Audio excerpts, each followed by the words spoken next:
What is your superpower? I'd probably say my creativity. Knowing nerdy trivia. My superpower is being a good listener. Devising a million questions. Helping people. Making people laugh. My superpower is that I'm determined and never give up. Hello everyone, welcome back to Meristem's Transformative Autism Program Voice of the Community podcast. Harry Lane, as always. We have a very special guest today from our program that works in the Work Skills Department as our coordinator. Ari von Zboray. She's our coordinator of Work Skills, and she does do a little bit of CAP as well. Welcome, Ari. Thank you. Thanks for having me.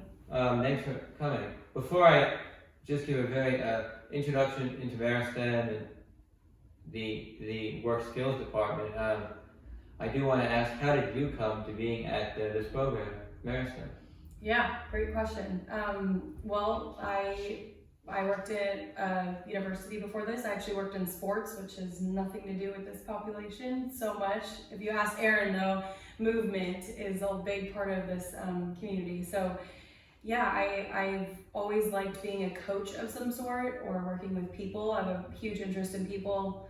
I also have a psychology background, so I think that stemmed some interest for me, or piqued my interest in this population. But I was in just a period of my life, I was looking for something meaningful for a job, and job coaching came up, which is the first job I had here at Meristem. Now we've recently changed it to program specialist. It kind of encompasses everything that goes on in that role on campus, but now I've moved into a coordinator role, so a work skills coordinator role, and that's pretty much how I landed here. And I stepped on campus, and that was it. I pretty much fell in love. I hear that a lot. People step on campus and they never leave. Yeah. Before we go into, so she mentioned work skills, and before we do that, I just wanted to give you a quick breakdown, because I'm not sure that I did give you a breakdown. In previous podcasts about the 5 pillars, these are the 5 pillars of Meristem, because they all are related to work. Now, we talked about various ones like crafting, we've talked about land internship.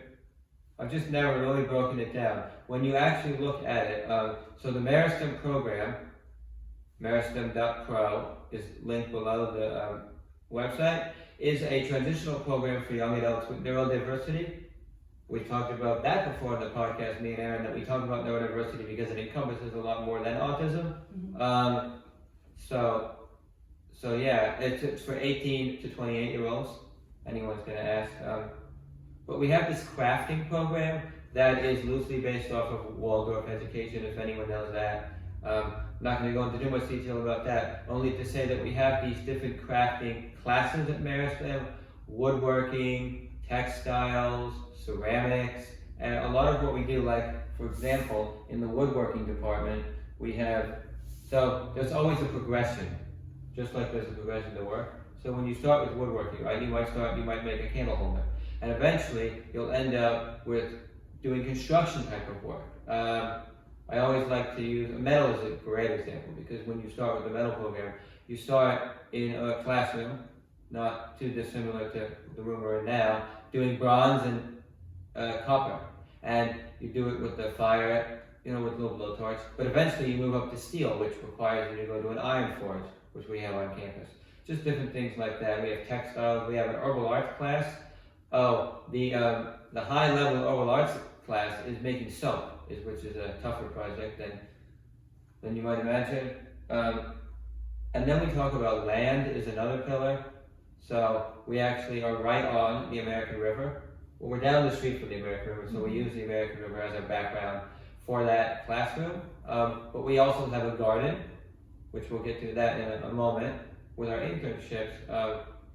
But it's a garden program. It's a regenerative farm, and what we do is it's a seed to cafe program. So we buy the seeds, and we have a greenhouse where students actually transplant the crop into the garden, and then when it's fully ready to go, we use it and we cook it in our cafe.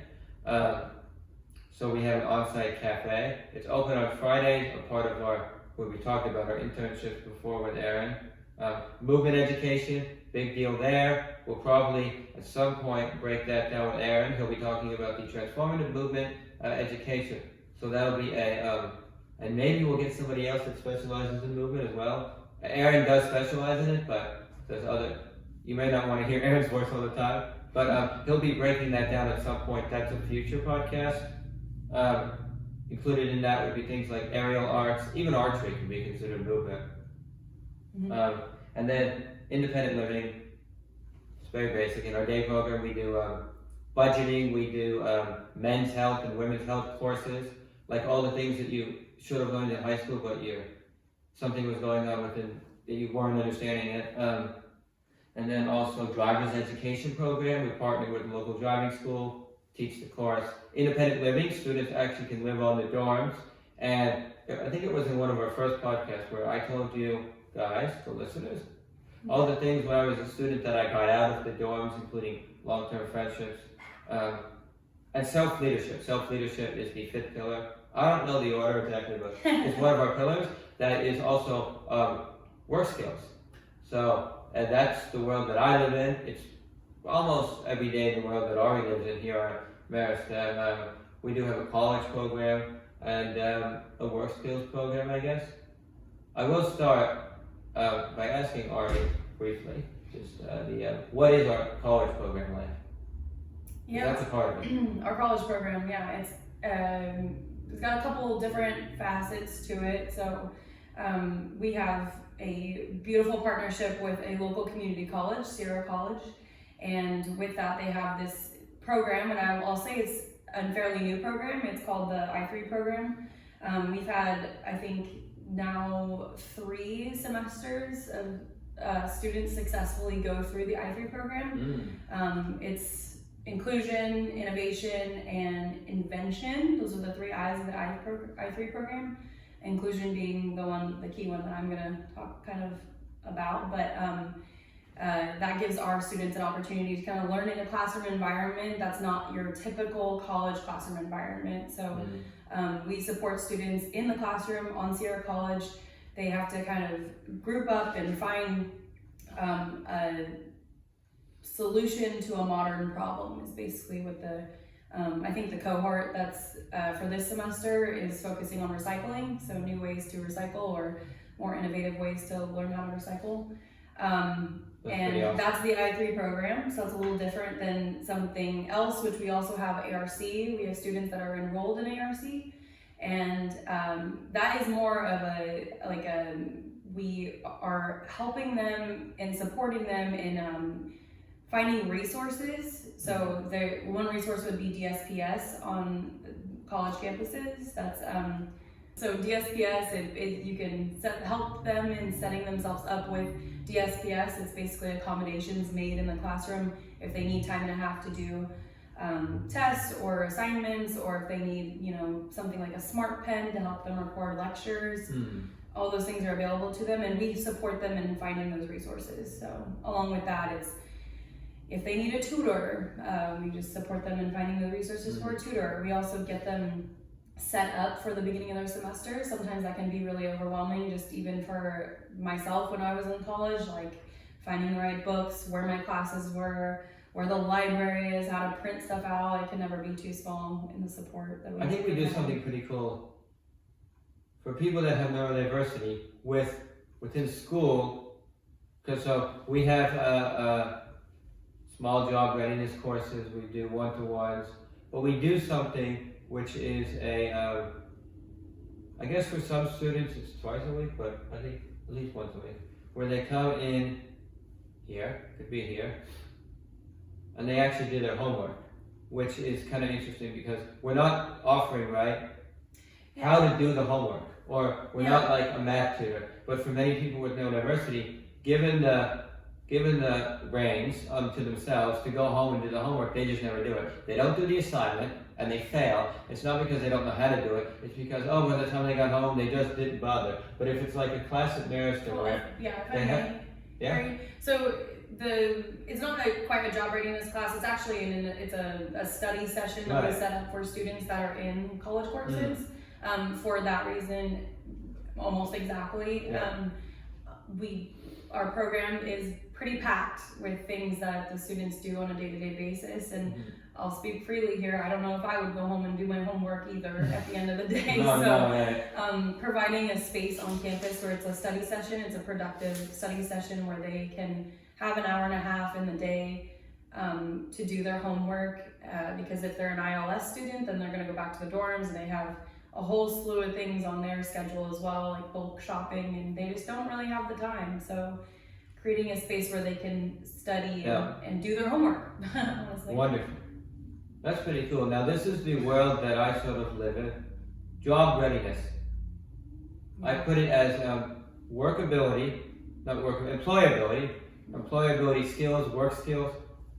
Because, just so you guys know, like I talk to dozens of employers, like the reality is some people say, oh, why doesn't they just get a job? And some people will even say, skip workability entirely, skip job readiness, but if they don't understand the individual's part-time work versus full-time work, they don't have a resume, or they don't, even things like they just don't understand just the skills that are needed to get a job, it can be not a good match. Yeah. Can you tell me a little about our job readiness course? Assume that they know how to get on a job platform and look for a job. They just don't know what that means. They don't know the difference between what a full-time hours look like and how that spreads out in their week, or part-time, and how they can, have a part-time job and also have, like an internship here, or I don't know. They can do multiple things. It's not one or the other. So job readiness is a perfect classroom environment for them to learn just the basics of all those things. Kind of something I wish I had a resource for when I was a teenager and I didn't have a job yet, like an early preteen teenager. And what's great about job readiness is they're not only learning the basics, but they also come out having a resume and a master application, and we teach them everything across the board, how to dress for an interview. They do mock interviews. We even touch on morning routines and how that sets your tone for the day, and how hygiene is a huge part of the professional world. And so that's all covered in job readiness. And then we have things like vocational trainings, internships. Yeah. There's a progression at Meristem from our crafting program. We're actually going to have our director, Dave program, Shay Smith, come on in a future podcast to talk about she'll talk about whatever she wants, but her topic is kind of like loosely why crafting for the neurodiverse and how can that help you with employability skills, transferable skills. But we go from crafting, at Meristem anyways, this is like one idea that I've heard from the people that are running the show here. We go from crafting over to vocational training, which we'll talk about. So crafting, vocational training, and then an internship or a job. I kind of want to backtrack. So before I actually say, why is that so important? What is our vocational trainings and why are they important? Oh, okay. And they're unpaid, by the way. Yeah, I mean, I'm gonna let Shay touch on the craft and movement side of things, craft side of things, because she's our program director, but she started it off in a craft. But I will say that each pillar holds its importance in this program. Craft, I think, works on a lot of fine motor skills, and it also, you can touch on just dexterity, and you're also seeing projects from beginning to end. So if you're felting something, you see each step of the process, and I think that can relate into job readiness or job skills. But I would be biased. I mean, I would be lying to you if I didn't say that I think that work skills and self-leadership is probably the most important pillar, because we are teaching self-sustainability here. That is the goal for our students, is to be able to sustain themselves. So if you don't have a job or money, an income or resource to sustain yourself, then and so Harry's asking me about vocational training. So when most students here have a goal to have a job, and they all start in job readiness, and from there what coincides with job readiness would be a vocational training, and vocational training to the rest of the world looks like a volunteer job, like a volunteer work. But on our side, we model it as job training. So it is a partnership we have with a local community nonprofit typically.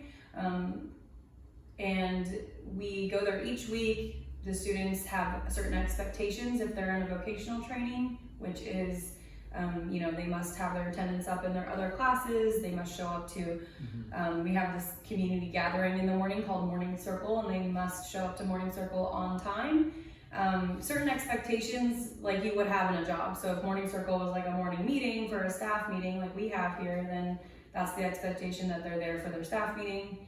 And then, so it's basically job training. To the rest of the world, it looks like volunteer work, but to us, it's like a safe place to have. And I want to clarify, because of what we do with TAP, how do you locate a partnership, and how do you get them to say yes? That's a great question. Multiple ways. That was actually my first challenge here when I started working at Meristem, and I was like, I don't know what to do. I don't know how to. And I think Aaron actually told me, like, get in a van and go out in the community and start knocking on doors. And I was like, okay, that makes sense.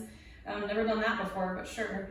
And I actually started off by emailing people and kind of more or less cold calling them. I don't think that works as well as the second approach I took, which was to go out and literally knock on people's doors and show them my face and show them I'm a real person that loves what I do and works at a program for people that are neurodiverse. And I think people hear that and they kind of get excited, and they do hear, oh, you're gonna help us shovel, horse poop? Like, sure, like, we'll take you. But it's more than that. I think, when it's not just us coming in and volunteering, like, we're teaching them something, so they're doing us a favor as much as we are, because they're holding the space where we can teach outside of Meristem. Like, it's a teaching environment that we can go at our pace, and they can learn, quote unquote, the right or long way in order to actually learn how to have a job properly and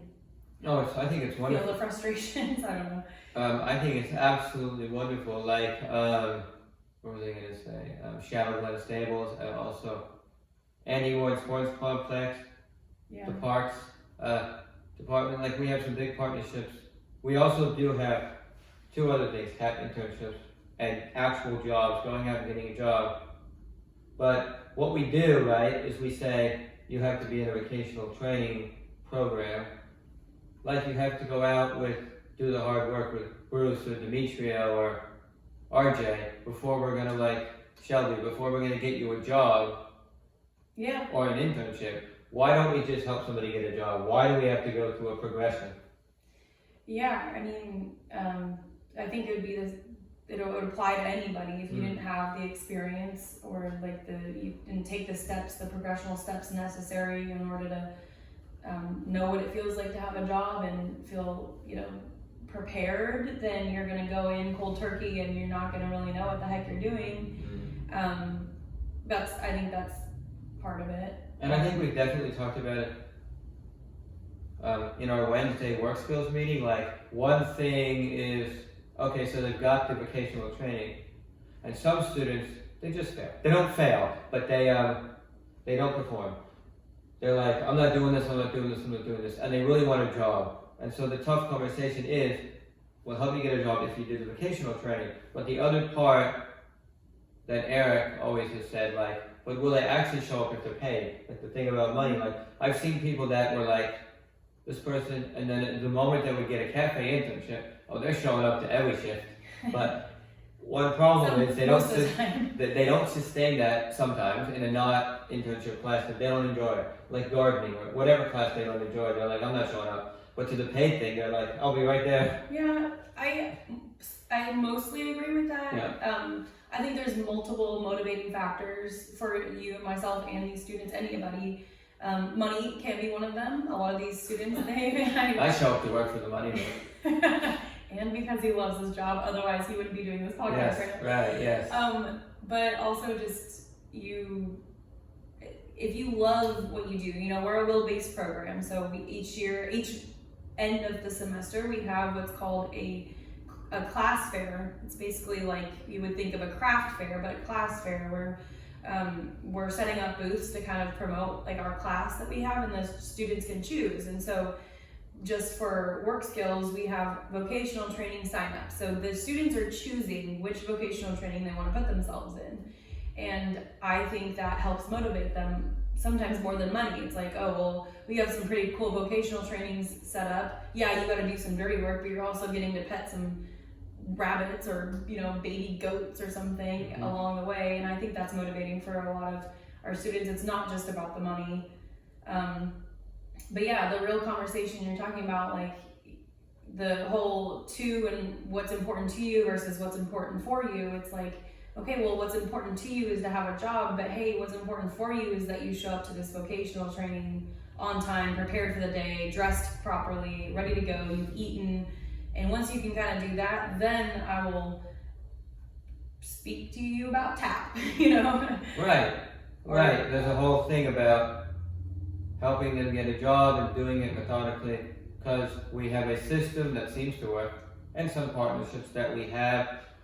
We also have our TAP internships, which you don't turn off the podcast, I will say, because you've heard it from me and Aaron, like every podcast we're talking about, how's it going in the bed and breakfast today? How's it? We have an on-site bed and breakfast, a cafe, open on Friday, 11:30 to 1, 2 o'clock, something like that. A land-based internship where they're out there doing weeding, mowing the lawn, trimming the hedges, doing the whole thing. And some partnerships that we built over the summer. Big thing here is that we also have this thing at the Sutter Health Park. We started doing it for the River Cats. Shout out to James Thompson, he's their head of concessions over there. Ari was a part of that. I went once or twice. How is that? That's sort of like, how do I say? That's our vocational trainings, but very similar, kind of, but it's paid. No. It's different. I'm gonna say no. The similarity is that they all get in a van, 4 or 5 or 6 of them, and they all go to a site and they work together. But she is right, they're totally different. They were, and I will say that they were, before I ask her about it, they were paid competitively by the River Cats, so they would clock in every shift.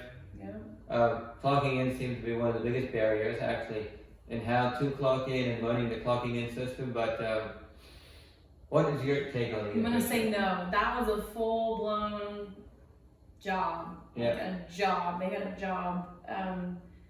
You have TAP internship, which I think on campus is the closest we get to the students getting a job, but it's a whole nother, excuse my pun, but a whole nother ballpark, because they are on site working with the general population. Anybody can apply for that job. Right. And I might be biased, but I think they did a lot better than a lot of people there. Can we say that? I think they did a really good job. They held themselves to a really high caliber, and I was really proud every time that I walked past them and I got to see them when I was there for a game or whatever. Yeah, I don't know. I think it's a little different than our vocational trainings. Do we treat them like like as an instructor? I would treat a vocational training just like I would expect them to treat the River Cats job. That's probably what, yeah. But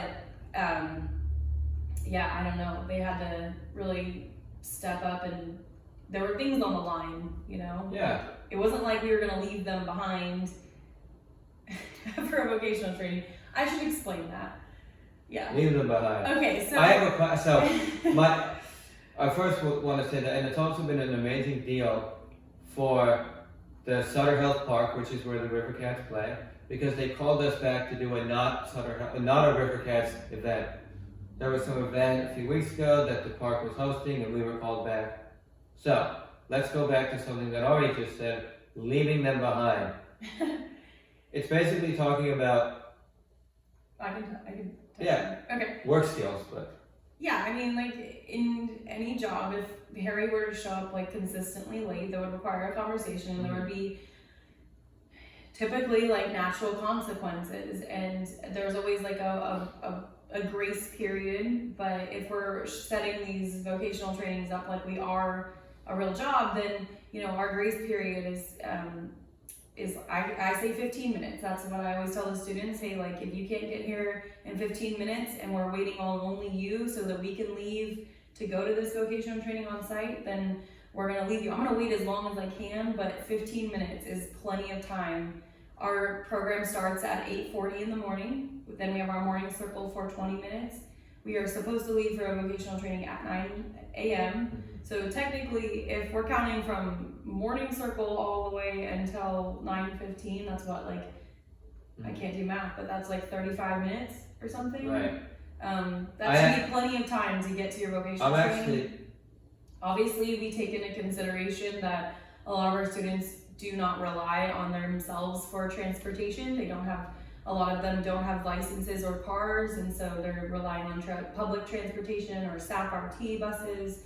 So we take that into consideration, but I think, 15 minutes, but it's really 40 minutes is a good grace period to give, and then we're like, yeah, we gotta go. We can't hold up for all these other students because you're this late. So. And one thing is, if they're in the dorms, which is like from here to the door, like it's not like one of the dorms, the closest dorm is like a 2-minute walk. I'm just watching it.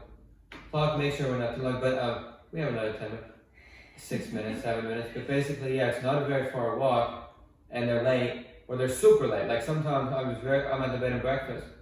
I'm very surprised. I'm like, so actually, we redesign or we relook at our vocational trainings every semester. What is working, what is not. So I'm gonna write that down for myself, like, because certain of the ones are so far away that leaving at 10 o'clock would just be a nightmare. We couldn't do it. I probably know the answer. And again, we don't talk about specific people on the podcast because that's not right, but have you personally, or do you know of, ever leaving somebody behind for vocational training? Probably. Have we ever left anyone behind for a job? Probably. I don't know. But I would say that from my experience, like what I think has happened with some of the students that I've talked to, like, there was a communication with Eric and a text message, whatever, like they weren't gonna work that day or whatever. My point being that when it was the River Cats and they were paid, they were far less likely to miss it and then not be at the van at they left at 3:45. And oftentimes for the vocational, they were there, but we waited a super long time, but we called them, or maybe not. But the money speaks, I think. But I don't know. What is your take on that? Please be honest. Every student is so different. Yeah, every person is so different. So, for a vocational training, say that they're super late, but they're dressed properly. But for the River Cats, there were times when students weren't in proper, workplace attire, their uniforms for the River Cats, and you'd be sitting there waiting because they had to go back, and there's again that grace period. So I don't know if we've left someone behind for a job. So this is really, I want to end on this because this is like big deal tap day. Mm-hmm. We're talking to employers across the state of California. Some employers have a program, neurodiversity hire program, where some say we do DEI, we're hiring people, yada yada. It's so individualized, like you said. Like, what would you say to an employer, like, if you have a program or a plan within your company to do this, like a system, but it's not it has to be individualized for, because like you said, somebody would be, they're the latest person on the planet, but they're going to show up and they are going to look better than you would. And then there's other people that are like early by an hour, they're there at 7 a.m., but they look like a nightmare. What would I say? To an employer, like, you can't just have a program. You have to have an individualized it's basically a conversation with each job seeker about the person applying, about what supports they need, this and that, and don't feel free to get rid of them if you need, or have that tough conversations, I guess. Well, I think a big component of that building that, or like bridging the gap between like a job seeker and an employer is the job coach. And I think that's probably where those conversations come in. You're having conversations with both sides, so you're preparing the job seeker as much as you can. Mm-hmm. We are going to show up on time, and we're not going to look like this, or we're not, you may look like like straight out of GQ, but you're late. I think that you're working with the job seeker to get to this point where, like, okay, they are as prepared as they can be, and then you're also preparing the employer, like, hey, they're not going to be perfect, but we're gonna get there. Mm-hmm. And then, they're still not perfect, but they're gonna get there, and they're still being understanding and full of grace. And then eventually the job coach kind of disappears out of the scene. Is that what you're asking me? Yeah. They don't have Yeah. And like for a vacation, because you've done so much work with the vocational training, and some of that is easier because it's a vocational training. What do you say to them? Like, how did you prepare sports company? How did you prepare the vocational training? Well, I'm actually glad you asked this, because I wanted to bring up these reflections that we started a couple semesters ago. And it's so easy for us to think about what the student needs in order to be prepared and do a good job. And so I think there's a lot of hands-on that happens in the beginning. And then toward the end, you'd just be blown away with how independent they have become over the course of the semester. And it's through like practice, but we also have these reflection sheets that we take 10 minutes to do at the end of the vocational training. And it asks 3 questions, like, what did I focus on today? What did I do well today? What did I focus on today? And what could I improve next time? And this gets the students consciously thinking about what they're doing. They're not just going through the motions and, squeegeeing a window. They're actually thinking about, like, did I leave lines on the window when I was, and I think that helps them get to. And what would happen if we did, like, if you skipped that 1 week? Maybe, 1 week is fine, but like if you skipped it for a few times because for whatever reason, what would happen? I think a huge thing with this population is consistency and routine. And if you skipped it, they would just not take it as seriously, not be consciously thinking about it. They need that habit of going into their vocational training and thinking about that reflection sheet. Maybe they need a reminder from you or me, their instructor, that like, hey guys, remember you're gonna do your reflections afterwards, so think about what you're doing. But I think after a while they just kind of know. And they will say that that's the least favorite part of the whole time they're at their vocational training site, but I think that they're thankful for it in the end because they're learning something. What I have found, we do the same thing with the TAP internships. What I have found, they're called assessments. They're very similar. We tell an employer to do it as frequently as possible, at least every other week, for consistency. And if they can't, for whatever reason, because just try to do it because it really does help. But like we do it in the bed and breakfast. Now that's a little different because I always tell them, I'll pay you to do it. Like they're paid to do it. But, but it helps because if I'm seeing something that they're not doing, I'll describe it to them, and then either they'll fix it, so hopefully there's a upward progression, and that can really save, this person is not performing. See, the biggest thing for somebody with neurodiversity, this person is just a nightmare, they're not doing what I want. Well, did you ever tell them exactly and have that conversation? No, because you missed last week's reflection. Oh well, there you go. Yeah, it's a job full of awkward conversations that need to be had every day. What a great place to end. I want to thank Ari for coming on the podcast. Meristem Podcast out. Yay!